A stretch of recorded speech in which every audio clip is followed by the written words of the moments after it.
AIIMS जैसे प्रतिष्ठित संस्थान से असिस्टेंट प्रोफेसर जैसी सम्मानजनक नौकरी छोड़ जयेश के जरिए देश में चर्चित हुए आदिवासी नेता हीरालाल अलावा कैसे बने कांग्रेस का कोहिनूरी हीरा और शून्य से कैसे पहुंचेंगे शिखर पर, जानते हैं उन्हीं से उन्हीं की जुबानी जो इन दोनों लोकतंत्र को बचाने उतरे हैं मैदान में और दमदारी से कर रहे हैं कांग्रेस का समर्थन।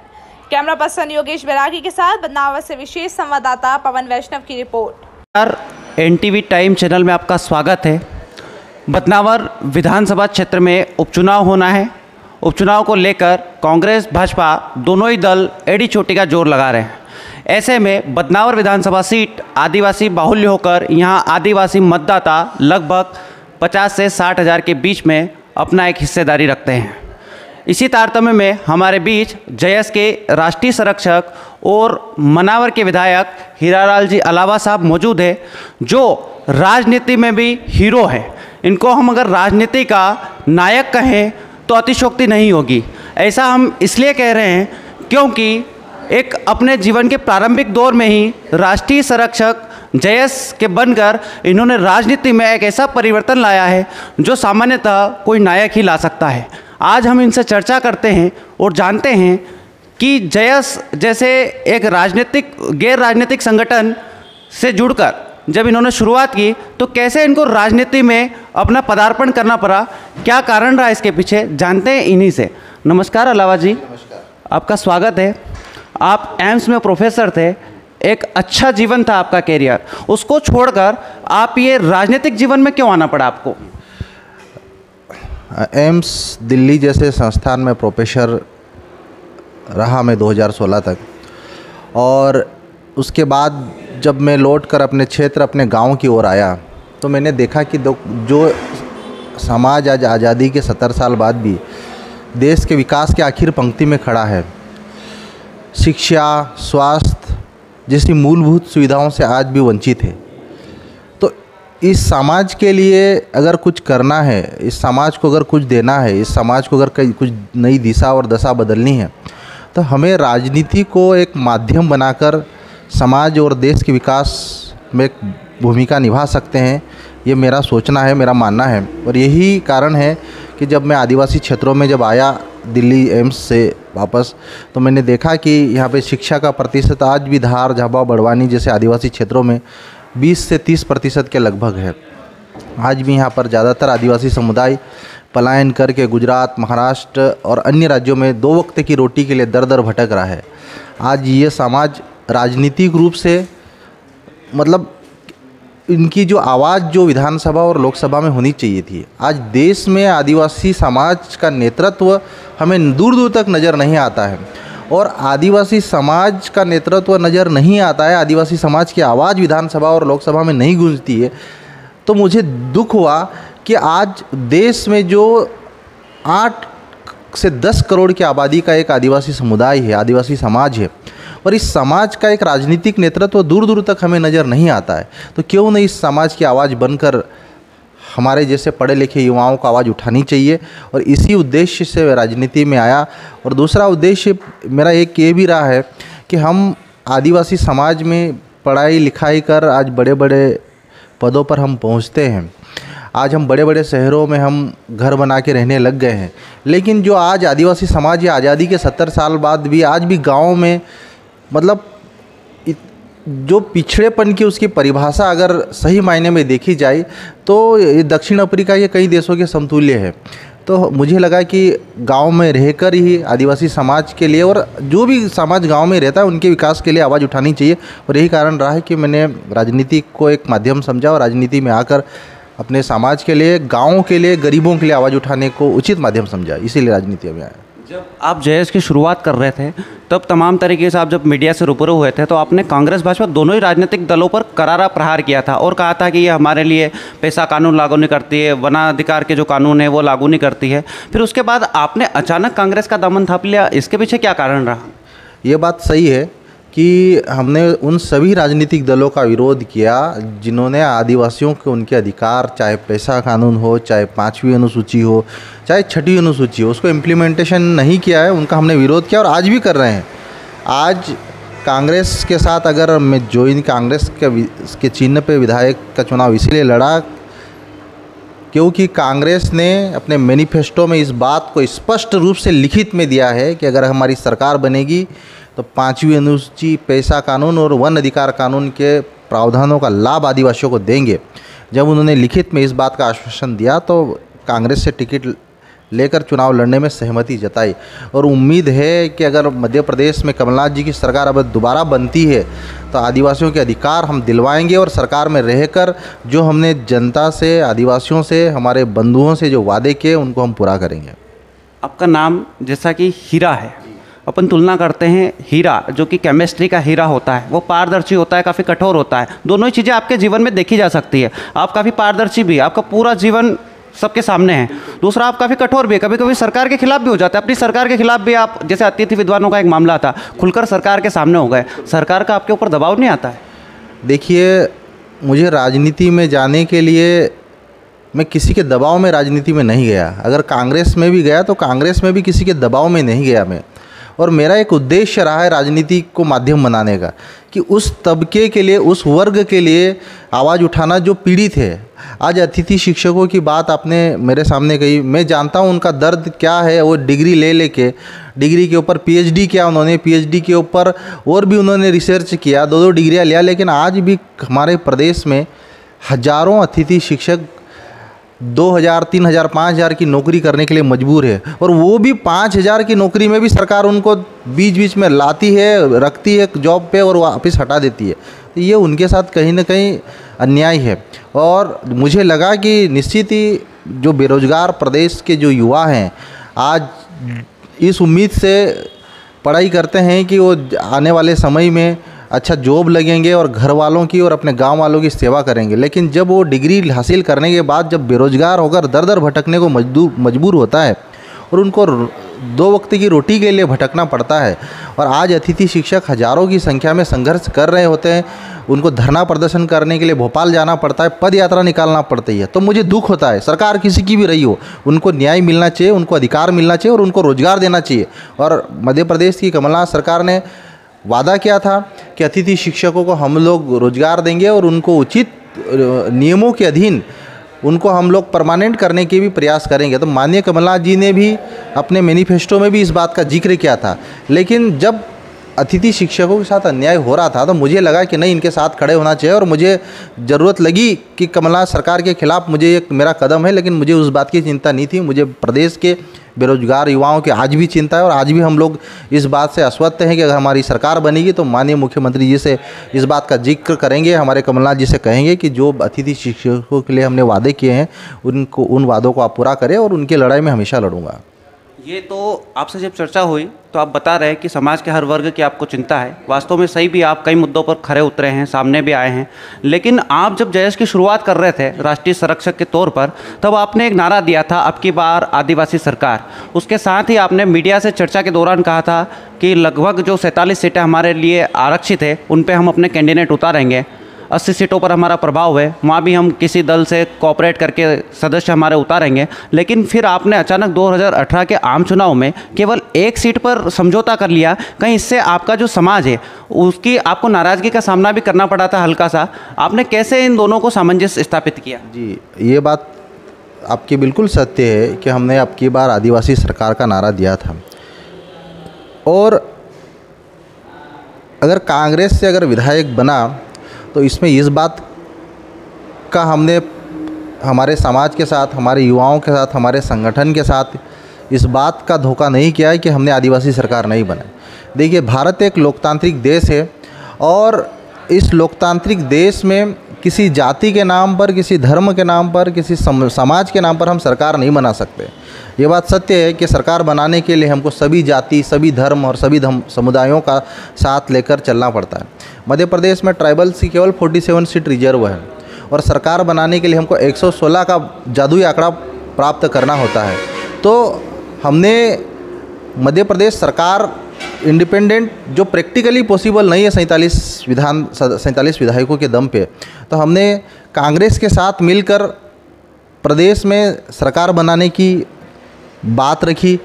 हमारे समाज के, हमारे युवाओं को ये बात समझ में आई और उन्होंने कहा है कि अगर हमारी भागीदारी अगर सरकार में रहती है तो कहीं ना कहीं ये आदिवासी, गरीब, मजदूर, किसानों की ही सरकार है। और इस बात को कमलनाथ जी ने भी कई मंच से कई बार कहा कि ये सरकार गरीबों की सरकार है, आदिवासियों की सरकार है, ये दलितों की सरकार है, ये गाँव में रहने वाले मजबूर बेरोजगार युवाओं की सरकार है। तो निश्चित ही भारत जैसे लोकतांत्रिक देश में हम लोग को सबको मिलकर, सभी वर्गों को, सभी जातियों और सभी धर्मों को मिलकर सरकार बनानी होती है और मैं उसी सरकार का हिस्सा बना और मुझे खुशी है कि हम लोग आने वाले समय में और दोबारा कमलनाथ जी की सरकार बनाने जा रहे हैं। देखिए, मेरा एक सवाल है आपसे कि ST/SC अधिनियम काफ़ी चर्चा में रहता है, स्वर्ण वर्ग उसका विरोध करता है, तो वहीं आदिवासी उसके फेवर में काम करने का प्रयास करता है। इसको कितना आप एक शिक्षित युवा है, कितना सही मानते हैं? इसका कहीं ना कहीं दुरुपयोग भी होता है। वास्तव में कानून अच्छा है, संरक्षण के लिए बना है, लेकिन आपको कहीं लगता है वास्तविकता में इसका कहीं कहीं दुरुपयोग होता है? देखिए, ST/SC एक्ट का सही मामलों में अगर देखा जाए तो जो देश का आदिवासी समाज है, जो जंगलों, पहाड़ों, कंदराओं में, उसको तो उसकी गहराइयों का अंदाज़ा ही नहीं, अभी पता ही नहीं है ज़्यादातर। हाँ, पढ़ा लिखा वर्ग है, युवा है जो जागरूक है, वो ज़रूर ST/SC एक्ट को जानता है, पढ़ता है और उसको समझता है। लेकिन एक बात हमने महसूस की है, जानी है कि आदिवासी समाज ने कभी भी ST/SC एक्ट का दुरुपयोग नहीं किया। हाँ, निश्चित ही कई मामलों में आदिवासियों के साथ शोषण होता है, उनको बंधुआ मजदूर बनाया जाता है, कई मामलों में उनके साथ अत्याचार, शोषण होते हैं और ऐसी परिस्थितियों में वो खड़ा होता है और अपने खिलाफ हुए शोषण के खिलाफ वो कानूनी कार्रवाई के लिए मजबूर होता है। कुछ अपवाद हो सकते हैं कि SC/ST एक्ट का दुरुपयोग हुआ, उसके लिए केंद्र सरकार ने विशेष प्रावधान भी किए हैं कि उस पर पहले जांच बिठाई जाएगी और उसके बाद सही क्या गलत क्या उसके बाद निर्णय हुआ जाएगा। तो निश्चित ही कानून का दुरुपयोग तो नहीं के बराबर है, लेकिन कुछ एक दो अपवाद या कुछ अपवाद हो सकते हैं, लेकिन उस अपवादों के आधार पर यह नहीं कहा जा सकता कि इस कानून के दम पे ही कहीं गरीब, मजदूर, आदिवासी, दलितों को न्याय मिलता है और इस कानून को और मजबूत बनाने की ज़रूरत है। हाँ, ये ज़रूर है कि अगर उसका कोई दुरुपयोग होता है तो उसके ऊपर भी सरकार की तरफ से कोई विशेष नियम संशोधन होकर बनना चाहिए कि दुरुपयोग न किया जाए। देखो, हर चीज़ का कहीं ना कहीं पॉजिटिव फ़ायदे हैं तो उसके ऊपर बाद में नकारात्मक चीज़ें भी आती है, तो हमें उसके सकारात्मकता में लेनी चाहिए और SC/SC एक्ट को और मजबूत बनाने की दिशा में काम करना चाहिए। जहाँ तक हम जानते हैं, आदिवासी अपने आत्मसम्मान और अस्मिता की लड़ाई के लिए अपने प्राण तक न्यौछावर कर देते, झोंक देते हैं। आपको देखकर भी पता लगता है कि आप भी काफ़ी स्वाभिमानी व्यक्ति है। इसका उदाहरण इस बात से लगाया जा सकता है कि आपने भले कांग्रेस का दामन थाम लिया हो, लेकिन कांग्रेस का आप दुपट्टा सामान्य तौर पर पहनते नहीं, हमेशा JS का पीला गमछा ही पहनते हैं। इसका क्या कारण है? कैसे अपने स्वाभिमान को जीवित रखते हैं आप? देखिए, जो JS एक जय आदिवासी युवा शक्ति संगठन जो एक वैचारिक संगठन है और इस विचारधारा ने देश के 15 से ज़्यादा राज्यों के आदिवासी युवाओं को एक सूत्र में बांधने का प्रयास किया है। आज राजनीतिक रूप से आदिवासी समाज की आवाज़ कहीं न कहीं उठती रहती है, लेकिन उससे भी ज़्यादा जो आज एक ताकतवर आवाज़ बन चुका है वह JS। और जिस JS संगठन के माध्यम से मुझे प्रदेश से लेके, गांव से लेके राष्ट्रीय स्तर पर पहचान मिली, उस संगठन का मेरे ऊपर कर्ज है। और जिस संगठन ने मुझे आज यहाँ तक पहुँचाया है, उस संगठन का कर्ज चुकाने का काम मेरा है। और ये बात बिल्कुल सही है कि ज़्यादातर जगहों पे, विधानसभा हो चाहे हर जगह में पीला गमछा का इस्तेमाल करता हूँ। पीला गमछा ये आदिवासी कल्चर का एक प्रतीक है और हमारे कल्चर को, हमारी संस्कृति को बढ़ावा देने का काम ये भारत सरकार के साथ साथ देश के हर नागरिक का है, क्योंकि भारत के संविधान ने इस समाज को एक अलग पहचान दी है। उस पहचान को बनाए रखने की हम सबकी जिम्मेदारी है। निश्चित ही तो हमारी प्राथमिकता रहती है कि जिस समाज ने, जिस संगठन ने हमें पहचान दी, उस पहचान को हम बरकरार रखें, बाकी और हमारा इसका कोई उद्देश्य नहीं है। आप अभी वर्तमान में बदनावर विधानसभा क्षेत्र के दौरे पर है। यहाँ पर हमेशा जातिगत राजनीति को मुद्दा बनाकर अपने अपने चुनावी संग्राम में दोनों दल उतर जाते हैं। आपको भी कहीं ना कहीं कांग्रेस पार्टी ने यहाँ पर भेजा है। यहाँ पर आपका जो समुदाय है उसका लगभग 50 से 60 हज़ार वोट बैंक यहाँ पर है। कितना प्रभाव आपका चल पाएगा यहाँ पर? देखिए, बदनावर विधानसभा समेत प्रदेश में जो 28 विधानसभा सीटों पे उपचुनाव हो रहा है, आज प्रदेश की जनता ने मूड बना लिया है कि देश में लोकतंत्र की हत्या करने वाले गद्दारों को, देश में लोकतंत्र का गला घोटने करने वाले गद्दारों को प्रदेश की जो जनता जवाब देना चाहती है। मध्य प्रदेश जैसे एक लोकतांत्रिक राज्य में जहां प्रदेश की स्थायी कमलनाथ सरकार को प्रलोभन में आकर पैसे लेकर जो सरकार गिरा दी गई है, और आज जिन विधायकों को प्रदेश की जनता ने, जिस सरकार को प्रदेश के गरीब मजदूर किसानों ने 5 साल के लिए चुना था, उन्होंने 15 महीनों में ही सरकार गिराकर दूसरे पाले में चले गए, तो उनको बदनावर की जनता ही नहीं, पूरे मध्य प्रदेश के 28 विधानसभा सीटों की जनता जवाब देना चाहती है कि पैसे के दम पर सरकार गिराने वाली पार्टी हो चाहे कोई भी गद्दार हो, उनको प्रदेश की जागरूक जनता जवाब देगी। और बदनावर की जनता पर मुझे पूरा भरोसा है कि जिस विधायक को यहाँ की जनता ने पूरे 5 साल के लिए चुना था, आपको बहुमत से 40,000 से ज़्यादा मतों से जिताकर विधानसभा में भेजा था, उस क्षेत्र की जनता के साथ आपने गद्दारी करी और आपको यहाँ की जनता पूरा करारा जवाब देगी, ये मुझे पूरा भरोसा है। और मुझे इस बात का भी भरोसा है कि मध्य प्रदेश की 28 सीटों पर हम लोग विजय होंगे और कमलनाथ जी की सरकार 10 नवंबर को दोबारा बनेगी, ये पूरा विश्वास है मुझे। आपका गत दिनों बदनावर विधानसभा क्षेत्र में आप चुनावी दौरे पर थे, एक वीडियो वायरल हुआ था जिसमें आपने बताया था कि भाजपा के लोगों ने आपको 100 करोड़ का प्रलोभन दिया, उसके बावजूद आप बिके नहीं। सामान्यतः अभी कुछ लोगों के बिकने की जो खबरें चल रही हो 35-35 करोड़ में बिके, लेकिन आप 100 करोड़ मिलने के बावजूद नहीं बिके कि 100 करोड़ का आपको प्रलोभन था, उसके बावजूद नहीं बिकने का क्या कारण रहा? देखिए, मैंने राजनीति पैसे कमाने के लिए नहीं ज्वाइन करी है। राजनीति में आने के पीछे मैं आपको पहले भी बताया कि मेरा एक उद्देश्य रहा है कि उस समाज के लिए, उस वर्ग के लिए, उन गरीबों के लिए, उन मजदूरों के लिए, किसानों के लिए, बेरोजगारों के मुद्दों को कैसे हम प्रदेश की सत्ता तक पहुंचाएं और उनकी मदद किस तरह से कर सकें, उस चीज़ के लिए मैंने राजनीति ज्वाइन की। पैसे कमाने के लिए अगर मैंने राजनीति ज्वाइन करी होती तो दिल्ली जैसे all India institute medical science में मुझे लाखों रुपये मिल रहे थे, मुझे एक ऐसी सुविधा, एक ऐसे स्मार्ट शहर में रहने का मौका मिल रहा था जहाँ जो देश के सबसे टॉप अव्वल में गिना जाता है, दिल्ली जैसा शहर। तो ये सब चीज़ें पैसे के लिए राजनीति करना या पैसे कमाने के लिए राजनीति में आना, ये उद्देश्य नहीं रहा है। हमारा उद्देश्य गरीबों की मदद करना, मजदूरों की मदद करना, चाहे बेरोजगार युवा हो, अतिथि शिक्षक हो, चाहे दलित हो, आदिवासी हो, और जो भी पीड़ित समुदाय, हम सबके लिए आवाज़ उठाते हैं और हमारा उद्देश्य है कि उनके साथ खड़े रहकर उनके न्याय की लड़ाई लड़ेंगे। तो पैसे कमाने के लिए मैंने राजनीति नहीं ज्वाइन की और इसीलिए हमको कई बार प्रलोभन दिए गए कि आप कांग्रेस छोड़ के हमारे पाले में आ जाइए, आप कई प्रकार से उन्होंने लालच दिए, लेकिन हम उनके लालचों में नहीं फंसे। हमने स्पष्ट तौर पे मना किया उन्हें कि किसी भी कीमत पे हम अपने, जिस पार्टी ने हमको विधायक बनाया उसके साथ गद्दारी नहीं कर सकता हूँ। जिस समाज ने, जिस क्षेत्र ने मुझे चुना है, उस क्षेत्र की भावनाओं के साथ, उस क्षेत्र के गरीब मजदूर किसान, हमारे आदिवासी भाइयों के विश्वास के साथ मैं धोखा नहीं कर सकता हूँ।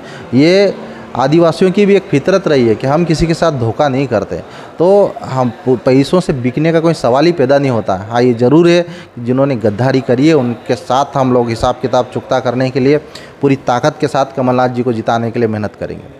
आज़ादी के लगभग 70 से अधिक वर्ष हो चुके हैं, उसके बावजूद अभी गत दिनों 2020 में जो राज्य सेवा आयोग का पर्चा हुआ था, उसमें आदिवासी समाज को लेकर काफ़ी अपमानजनक शब्दों का प्रयोग किया गया था। आज़ादी के 70 सालों बाद भी ऐसे शब्दों का प्रयोग करना कितना उचित मानते हैं? उस पर भी आपकी सरकार थी, खुलकर विरोध में आ गए थे। दूसरा उदाहरण, अभी जो मंत्री है उषा ठाकुर, जो उनके खिलाफ, उन्होंने भी जयस के खिलाफ आतंकवादी संगठन तमाम तरह के आरोप लगाए, उनके खिलाफ भी आप खुलकर सामने आ गए।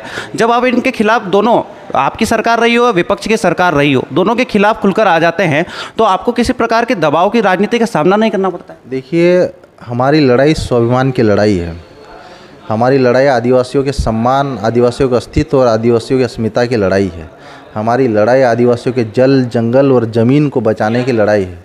हमारी लड़ाई उनके संवैधानिक अधिकार, चाहे 5वीं अनुसूची हो, पेशा कानून हो, वन अधिकार कानून हो, उन अधिकारों को उन्हें दिलाने की लड़ाई है। मध्य प्रदेश में पिछले समय में राज्य सेवा आयोग की परीक्षा में जब आदिवासियों के ऊपर, भील समाज के ऊपर आपत्तिजनक क्वेश्चन किया गया, हमने विरोध किया और राज्य सेवा आयोग के जो सदस्य थे उनके खिलाफ एफआईआर भी दर्ज कराई जयस ने। पिछले दिनों उषा ठाकुर ने जयस को नक्सलवादी, उग्रवादी आतंकवादी, देशद्रोही जैसे शब्दों से अपने भाषणों में जिक्र किया था। हमने बड़े पैमाने पर उसका विरोध किया और उषा ठाकुर के खिलाफ कड़ी से कड़ी कार्रवाई करने के लिए, कानूनन कार्रवाई करने के लिए हमने प्रदेश सरकार को हमने ज्ञापन भी दिए, थानों पे एफआईआर दर्ज कराने की मांग की। तो ये हमारे स्वाभिमान की लड़ाई है। अगर हम लोग अपने स्वाभिमान के लिए नहीं लड़ सकते, अपने सम्मान के लिए नहीं लड़ सकते, तो हमारे राजनीति में आने का और हमारे संगठन का कोई औचित्य नहीं रह जाता है। हमारी लड़ाई हमेशा आदिवासियों के सम्मान, मजदूरों के सम्मान, गरीबों के सम्मान और पीड़ित वर्ग, सभी वर्गों के सम्मान की लड़ाई के लिए हम लोग हमेशा खड़े रहेंगे। चाहे किसान हो, चाहे किसी भी धर्म जाति के हो, जहाँ उनके साथ शोषण होगा, हमारा संगठन उनके साथ मदद के लिए आगे आएगा और हम उनकी लड़ाई लड़ेंगे। यही हमारा स्वाभिमान है। मेरा एक अंतिम सवाल है, आपने अपने राजनीतिक जीवन की अपनी तो शुरुआत कर दी, क्या आगामी जीवन में आप मध्य प्रदेश में ऐसा कोई जादू चलाएंगे? क्या कोई बड़ा आपने निर्णय लेने की ठान के रखी है? जैसे कि असम में एक युवा सामने आए थे और उन्होंने पूरा परिवर्तन करके मुख्यमंत्री बन गए थे, एक नायक बनकर उभरे थे। आप भी काफ़ी युवा है, क्या ऐसा कुछ लगता है आपको, कुछ परिवर्तन कर पाएंगे आप? देखो, मध्य प्रदेश में युवा नेतृत्व की ज़रूरत है, ये समय की डिमांड है और मध्य प्रदेश के साथ साथ में देश भी आज युवा नेतृत्व की मांग कर रहा है। और निश्चित ही आने वाले समय में अगर युवा क्रांति उठती है, युवा परिवर्तन होता है, तो हम लोग बदलाव के लिए तैयार खड़े हैं, बदलाव करवाने के लिए तैयार खड़े हैं। बस प्रदेश का जो युवा है, प्रदेश की जनता है, वो प्रदेश में बदलाव चाहे, प्रदेश में क्रांति चाहे। आने वाले समय में युवा नेतृत्व उभरेगा और युवाओं को मौका मिलेगा प्रदेश की राजनीति में। और वास्तव में देश में बदलाव के लिए, देश को नई ऊंचाइयों पर ले जाने के लिए, नई उड़ान देने के लिए युवा लोगों को राजनीति जैसे लोकतांत्रिक प्लेटफार्म पर आकर सेवाएं देनी चाहिए। और अगर ऐसा हुआ तो निश्चित ही मध्य प्रदेश में बड़े बदलाव होंगे और उस बदलाव का हिस्सा हम भी बनेंगे। ये थे हमारे साथ जयस के राष्ट्रीय संरक्षक हीरालाल जी अलावा, जिन्होंने बताया कि जयस एक वैचारिक संगठन है जो अपने अधिकारों के लिए लड़ रहा है और निश्चित रूप से आगामी आने वाले दिनों में युवा अगर राजनीति में आते हैं तो निश्चित रूप से कोई बड़ा परिवर्तन हो सकता है।